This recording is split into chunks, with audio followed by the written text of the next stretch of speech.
Hola confetis, ¿cómo están? Buen día a todas y a todos. Pues bienvenidos a un episodio más en Confe de este podcast que se titula Hablemos de Discapacidad. Hoy vamos a hablar de algo que muchas veces pasa desapercibido, pero que puede marcar una enorme diferencia en la vida de las niñas, de los niños, de los adolescentes: los ajustes sensoriales. ¿Qué les parece? Y para esta conversación tenemos el gran honor de que nos acompañe una excelente docente y especialista desde hace más de 30 años en el ámbito del neurodesarrollo y la integración sensorial, Karina Chaugansac, que además de ser una fundadora y una pionera en este ámbito, pues es una gran amiga de Confe. Es representante de una organización, fundadora de una organización afiliada a Confe, como es la Fundación Pasos, Centro de Atención al Niño y a la Familia, ACE.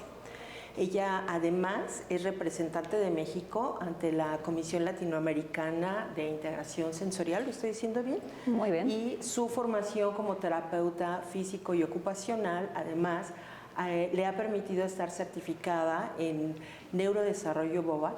¿Lo pronuncié también bien? Excelente. Ok. Y bueno, una serie de estudios especializados que hoy por hoy pues la hacen una especialista que ha ayudado a muchísimas familias y a docentes, y que estoy segura que a todas las personas que hoy nos están acompañando les va a ser muy contributiva a esta conversación. Así que es un gusto tenerte con nosotros, Karina. Ay, Gaby, pues muchas gracias por esta invitación. Estoy feliz de estar otra vez aquí en Confe, de verte.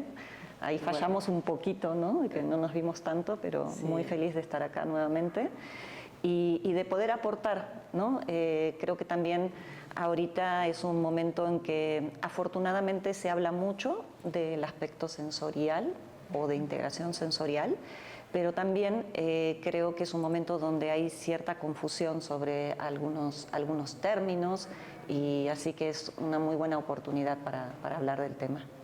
Sin duda. Bien, pues nos gustaría saber muchísimo cómo es que te interesaste en estos temas y cómo es que surge tu vocación por el trabajo con las personas con discapacidad, pero quizá pues tenemos que empezar por lo básico, que es que nos digas pues qué son los ajustes, los ajustes sensoriales. Claro que sí. Te hago un brevísimo resumen. Yo empecé a trabajar como terapeuta física con niños con parálisis cerebral, y siempre me preguntaba qué pasa con este niño después de su hora de terapia, ¿no? ¿Qué pasa con el resto de su vida? Eso me llevó a estudiar terapia ocupacional, que, como sabemos, pues el objeto central de estudio de la terapia ocupacional son las ocupaciones.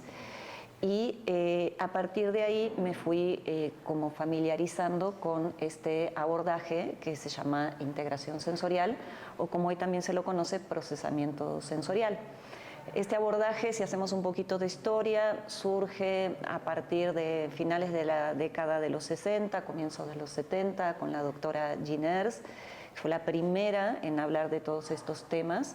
Ella empezó a darse cuenta que niños que ella atendía, que tenían problemas de aprendizaje, tenían ciertas particularidades sensoriales, y esto la llevó a hacer muchísimas investigaciones hasta desarrollar la teoría, el marco de la intervención, y también una valoración específica para aplicar. Pero pues como toda teoría fue evolucionando, pasaron los años. Hoy incluso tenemos estudios de imágenes funcionales que pueden mostrar que donde hay desórdenes de procesamiento sensorial es porque el cerebro está procesando la información sensorial de una manera un poco diferente, ¿no? Y surgen otros marcos teóricos, hay otras figuras muy importantes, como lo es la doctora Lucy Miller, como es la doctora Winnie Dunn, que es conocida por sus perfiles sensoriales. Y a partir también de esto, empezamos a ver mucho en la clínica que, por ejemplo, un niño que tiene problemas de procesamiento sensorial o retos en su procesamiento sensorial puede ser más eficiente en un ambiente, y en otro ambiente de repente sus conductas empeoran, ¿no? Entonces, bueno, ¿de qué nos está hablando esto, no? Nos está hablando que si el ambiente se modifica, el niño puede funcionar mejor. Entonces, pues fuimos comprendiendo que toda esta parte sensorial afecta el día, ¿no?, de niños, adolescentes y adultos, y por lo tanto se requieren hacer estos ajustes a lo largo del día de esta persona, ¿no? Entonces, yo no sé si ajustes sensoriales es exactamente el término.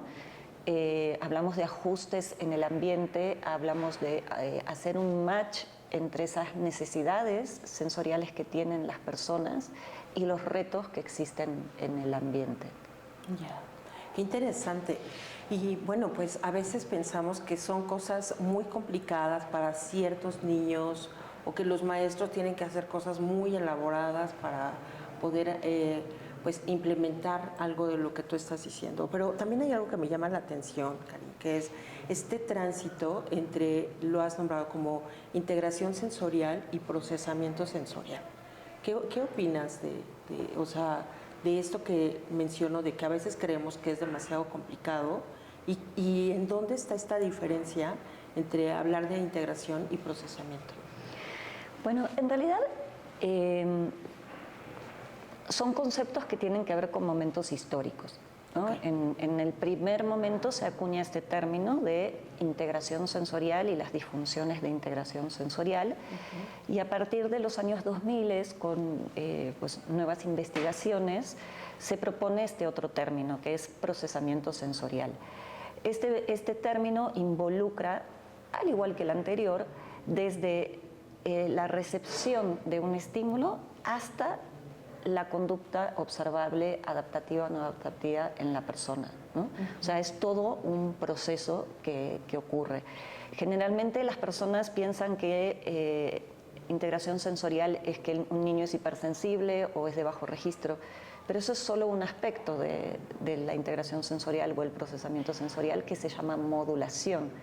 Después está la discriminación, que es la capacidad de comprender los estímulos, y después está todo el aspecto de praxis, postura y motriz, que es el uso de esa información que tengo, por ejemplo, de mi cuerpo, la comprensión de mi cuerpo y el uso de esa información para ser eficientes en el ambiente, ¿no? Finalmente, este es un marco teórico que viene de la terapia ocupacional.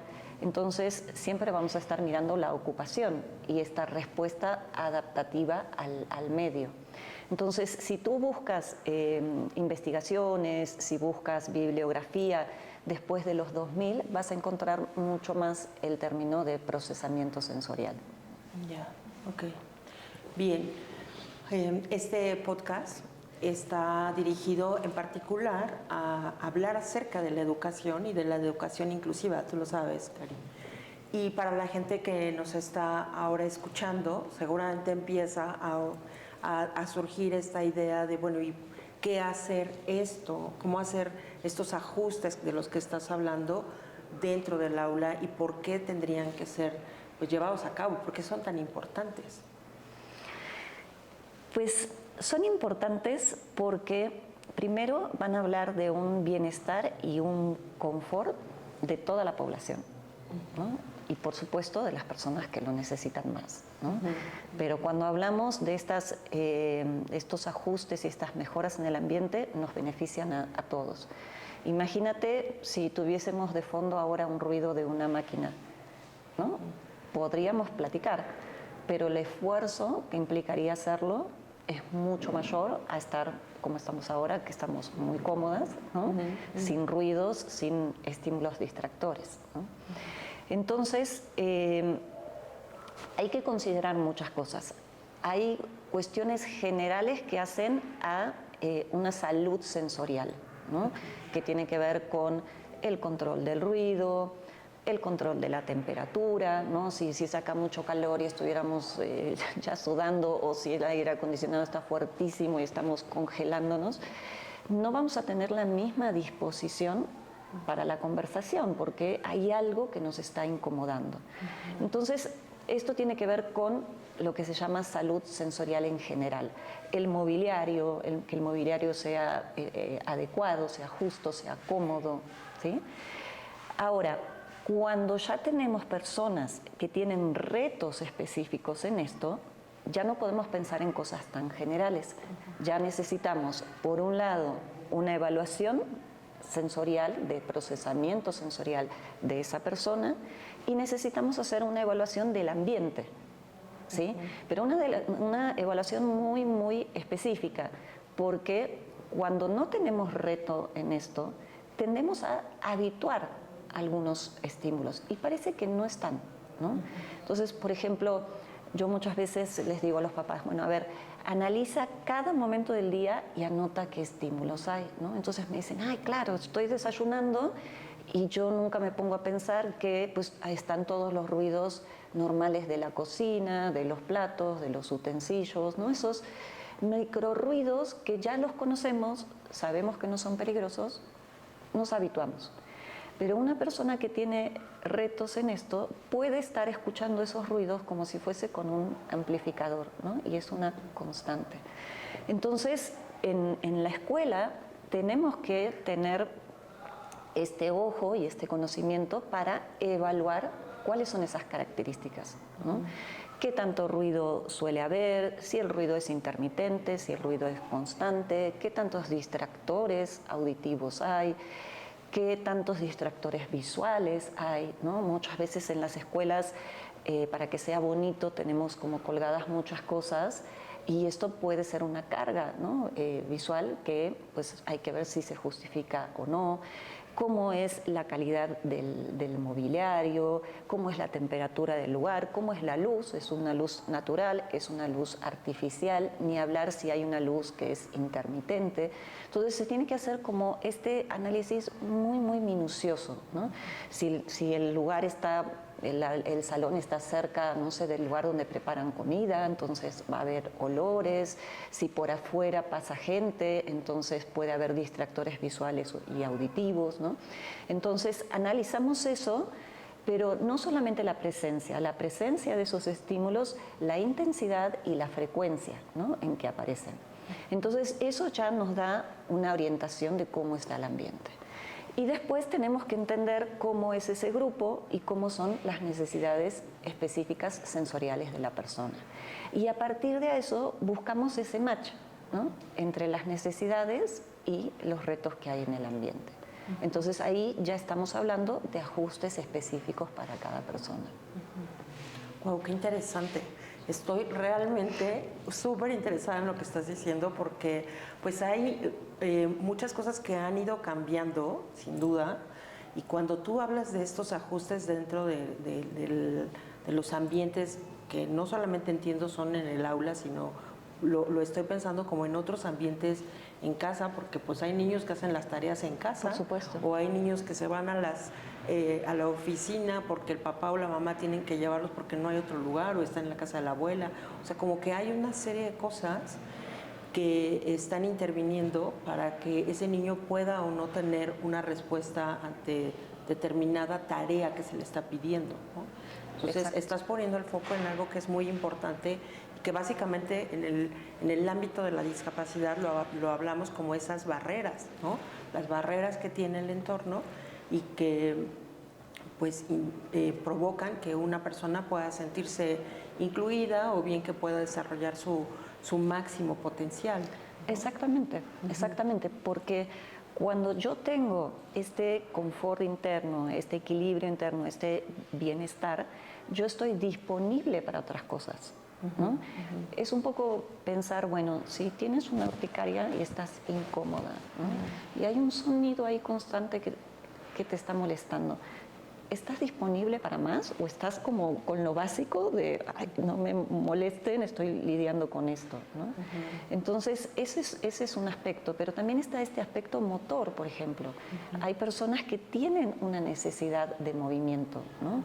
Entonces sabemos que en la escuela impera un poco este modelo del sedentarismo, ¿no? y momentos largos de estar sentados. Pero estar sentado requiere un control de tu postura. O sea, es mucho más difícil mantener la quietud que estarme moviendo, ¿no? Entonces, si yo tengo que estar sentado 15 minutos para resolver una actividad, yo tengo que prepararme, tengo que activar fibras musculares para poder estar sentado. Porque no es que el niño no quiera, ¿no? Muchas veces es que realmente no puede, o que ese movimiento está regulando otras molestias sensoriales que está teniendo, ¿no? Entonces, en ninguno de los casos es que lo está haciendo a propósito. A veces hay una mala lectura de estas necesidades sensoriales que son fisiológicas, no son voluntarias, ¿no? Es una parte de un cerebro como muy básico con el que venimos con esas características, ¿no? No es cuestión de las funciones ejecutivas, ese es otro aspecto. Entonces, si yo voy a poner mi voluntad para controlar, quedarme quieto, ¿qué tanta energía me queda para seguir una instrucción? Me queda mucho menos porque yo estoy tratando de controlar mi cuerpo, ¿no? Entonces, eso creo que también es uno de los temas como muy importantes para evitar estas barreras, estos obstáculos, que es la comprensión de la necesidad que existe de la persona, ¿no? Si yo estoy pensando, este niño se mueve porque simplemente es un inquieto, porque es un travieso, porque me está dispersando a los demás, porque siempre quiere hacer otra cosa, no estoy entendiendo que quizás ese cuerpo realmente necesita el movimiento y que si le permitimos estos espacios de control para hacer una actividad, pero un movimiento regulado y regresar, va a poder hacerlo mucho mejor. Claro, entonces nos estás hablando de cosas muy concretas. Entonces, hablando de impactos concretos, tú en las experiencias que tienes en el ámbito de la inclusión educativa, Gary, ¿qué cambios has visto en el aula cuando se implementan estos ajustes? No, pues realmente es un cambio muy favorable que comienza desde que el adulto comprenda lo que está pasando, ¿no? Cuando comprende ya puede mirar de otra forma, ¿no? Y puede estar más flexible para hacer esos ajustes, ¿no? Recordemos también que estos temas de procesamiento sensorial pueden darse por sí solos o pueden ser comórbidos con otros diagnósticos, ¿no? Como puede ser el espectro del autismo, el déficit de atención, la discapacidad intelectual, la discapacidad motriz, ¿no?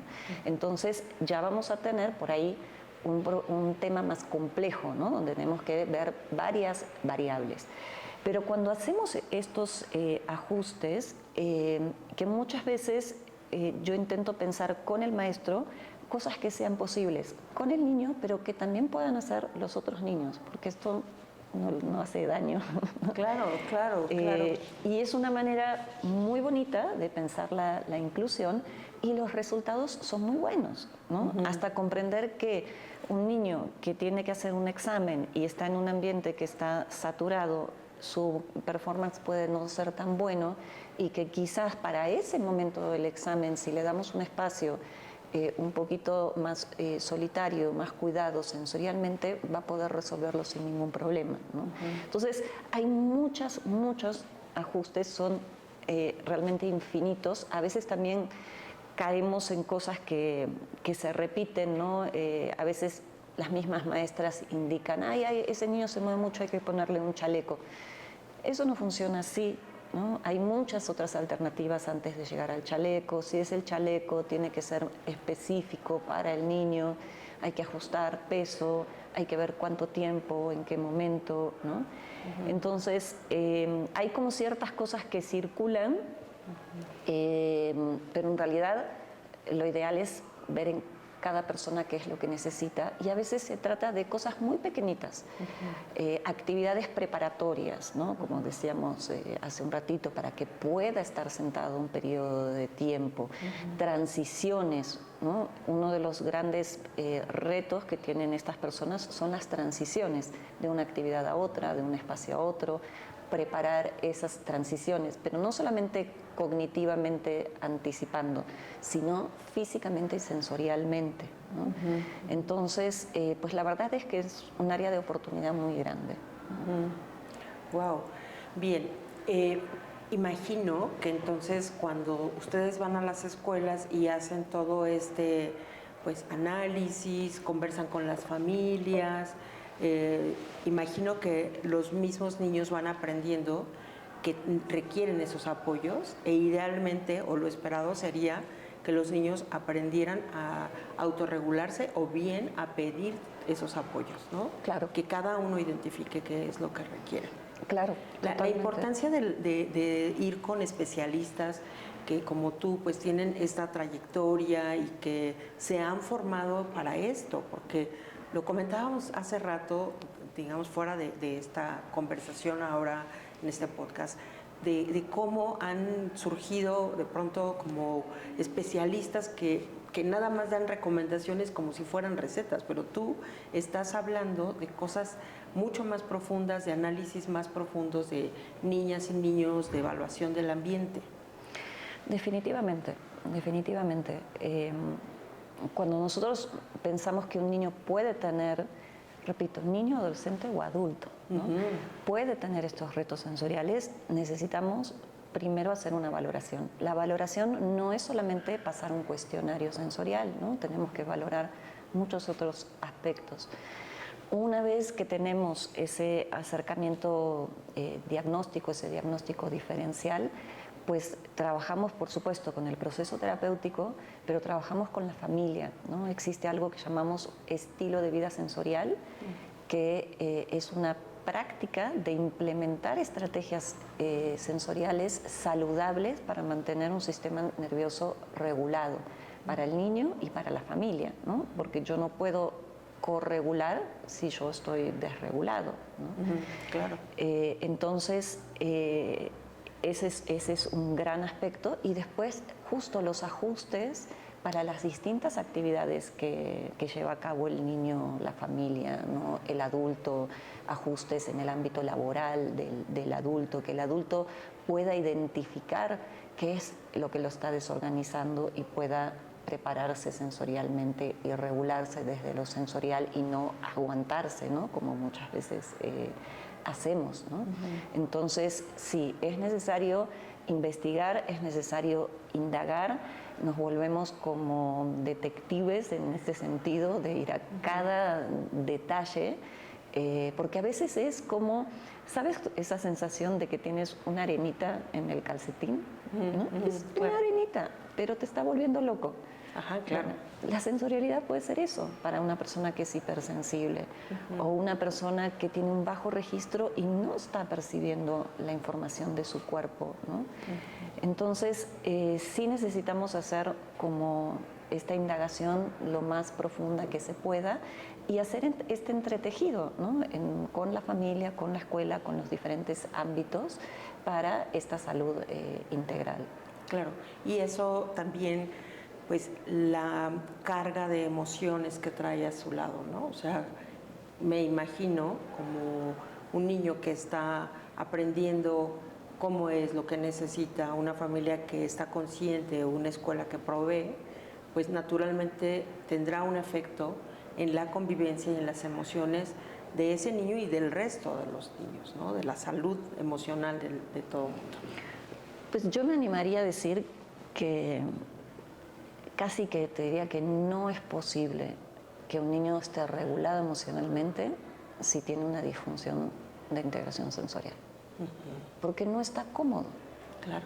¿No? O sea, esa parte básica del equilibrio interno, de ese bienestar, no estoy cansado, no tengo hambre, tengo ese equilibrio, me siento bien con mi cuerpo, me siento bien con los estímulos que hay en el ambiente, entonces estoy disponible para lo demás, ¿no? Incluso las emociones, ¿no? Pero si eso está desorganizado, pues yo puedo estar o evitativo, o irritable, o distraído, o apático, ¿no? Y eso, pues, obviamente va de la mano con las emociones.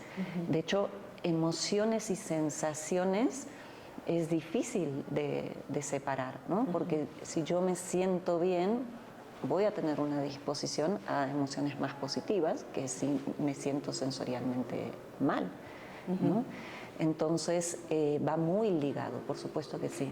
Claro, y con esto pues desmitificamos o le quitamos la carga de la carga al niño de que él es el responsable de su aparente falta de interés o de su mala conducta o de su agresividad o una serie de etiquetas que de pronto en las escuelas es muy fácil poner. Entonces, bueno, pues tenemos unas preguntas. Claro. Que por aquí tenemos una cajita de algunas personas que nos han escrito y que quisieran tener tu punto de vista sobre alguna de ellas. Entonces, pedimos que elijas una y que... ¿Qué es lo más importante de la inclusión educativa? Bueno, yo creo que lo más importante de la inclusión educativa es entender las necesidades para poder aprender de cada persona. O sea, todos podemos aprender, pero ninguno aprende exactamente de la misma manera. Entonces, para que esta inclusión se pueda dar, necesitamos entender las necesidades de cada persona. Y ahí entran estas necesidades sensoriales. Hay muchas más, ¿no? Pero las sensoriales son una parte de ellas. Ok. La Fundación Pasos acompaña a las familias y a los niños en la inclusión educativa, ¿cierto? Cierto. Ok. ¿Puedes ampliarnos un poquito sobre eso? Fíjate, Gaby, que este año Fundación Pasos cumple 20 años.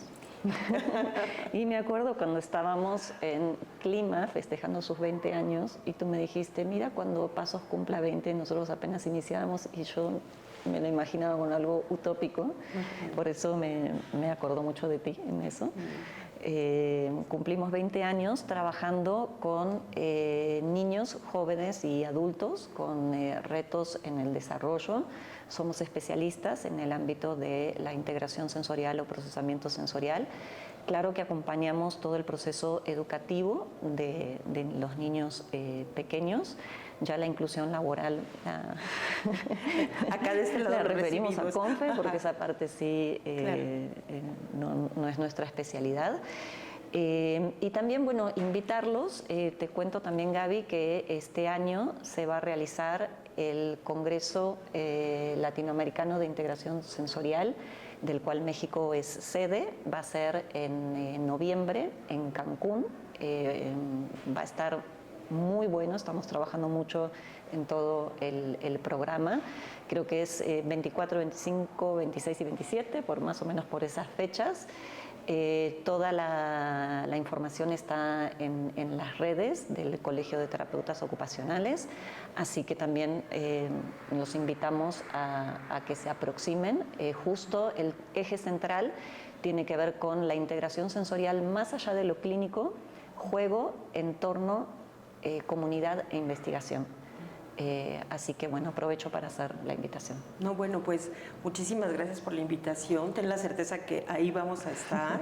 Por supuesto que si necesitas de CONFE algo que podamos acompañar para fortalecer la propuesta de todos, incluyéndote obviamente, pues cuentas con nosotros. Y bueno, me da muchísimo gusto recordar ese momento. Gracias por traerlo aquí al presente. Pues sí, han pasado 20 años y seguramente que has ayudado, han facilitado, han acompañado a muchos niños y niñas. Así es que, pues muchas gracias por todo lo que haces, por todo lo que hace toda la gente de Pasos. Entonces, pues estamos llegando a este momento de empezar a cerrar este podcast y pues nos gustaría que nos ayudaras dando 3 mensajes para las y los docentes, los maestros, para las familias y uno más para la sociedad. Muy bien, pues para los maestros, yo sé que no es fácil el tiempo que están viviendo porque pues llegan muchos niños con muchas necesidades a incluirse en un aula y muchas veces la verdad es que los maestros no tienen todas las herramientas, ¿no? Entonces, primero, agradecerles su enorme labor y segundo, este mensaje de siempre pensar, bueno, este niño que no está haciendo esto, que no está siguiendo la instrucción, ¿qué puede estar por debajo, ¿no?, de eso? ¿No? Nosotros vemos como esa puntita que es la conducta, pero siempre pensamos que es conductual y no. Entonces, preguntar, buscar información, pedir apoyos, ¿no? Los maestros tienen que pedir apoyos a los terapeutas de los niños, a las asociaciones, porque sí necesitan más herramientas, pedir a las mismas escuelas que les den estas capacitaciones, ¿no? Me dijiste... También para las familias. Para las familias. Para las familias, que se animen a indagar estos aspectos que pueden llegar a tener que ver con cuestiones de la integración sensorial, buscando profesionales que tengan expertise, ¿no? en el tema. Hay mucha información ahora disponible y a veces es difícil filtrar cuál de esta información realmente es válida, cuál no es válida. Entonces, que se animen a acercarse a terapeutas ocupacionales, que son pues los que venimos trabajando en esto hace mucho más tiempo, ¿no? O por ahí al mismo terapeuta que lleva el tratamiento, oye, ¿conoces con quién podría hacer esta valoración? Si tienen los papás tienen mucha intuición, ¿no? Entonces dicen, no, hay algo acá que ayer me dijo una mamá, es que lo que ya dije, tengo que valorarlo, le puse una pashmina suavecita de seda y me dijo, no, eso me duele, ¿no? Y eso la llevó a hacer la consulta. Entonces, que confíen en esa intuición, que sepan que no es algo ni malo ni bueno, hay que entenderlo, ¿no? Para poder justamente como encaminarlo, ¿sí? Y cuando tenemos esta visión adecuada, hay cambios que se van produciendo de manera bastante rápida, ¿no? Y finalmente... Para la sociedad. Para la sociedad. Pues yo la verdad es que creo, y creo, Gaby, que ahí podemos decir que lo hemos visto juntas, cómo han ido cambiando las cosas, cómo hay mucha más apertura. Creo que tenemos que seguir en esta parte de no hacer juicios rápidos, no juzgar conductas, porque realmente nunca sabemos qué está pasando, ¿no? Con esa persona, ¿no? Así es. Y eso desde lo más simple, no me saludó y es un maleducado, o no me saludó y tuvo un día horrible y simplemente no se dio cuenta, hasta cosas mucho más complejas, ¿no? Que implican que no todos procesamos de la misma forma, ¿no? Ni el pensamiento, ni la sensorialidad, ni el aspecto motriz, ¿no? Ni el aspecto cognitivo. Somos individualidades. Entonces, sigamos siendo abiertos, investiguemos y no tengamos miedo de acercarnos a lo que no conocemos. Así es, cierto. Ciertamente, pues los ajustes sensoriales no cambian a las personas, cambian los entornos y claramente, pues eso cambia todo. Gracias, Karina, por esta conversación tan necesaria, tan útil, tan importante. Por favor, compártenos las redes de Pasos. ¿Cómo puede la gente ponerse en contacto con ustedes? Somos Fundación Pasos, estamos en TikTok, estamos en Instagram y en Facebook como Fundación Pasos. También estamos como centro de día, que es la parte que atiende personas con discapacidad múltiple. Nuestro teléfono es el 55 55 44 08 41. Y están por el sur de la ciudad. Y estamos por el sur de la ciudad. Así es. Bueno, también dan otros servicios en línea, pueden hablar también por teléfono quienes están fuera de la Ciudad de México. Bueno, tengan la certeza que en Fundación Pasos van a poder encontrar un nicho y un escenario disponible, dispuesto para que las familias y las niñas, niños, los jóvenes puedan desarrollar, como lo decíamos hace rato, su más alto potencial. Y bueno, pues a todos los confetis que nos están escuchando hoy, de nuevo, muchas gracias. Gracias porque están dispuestos a hacer estos pequeños cambios con un gran impacto y los invitamos a seguir pendientes de nuestros próximos episodios. Nos escuchamos muy pronto en Confe, Hablemos de Discapacidad.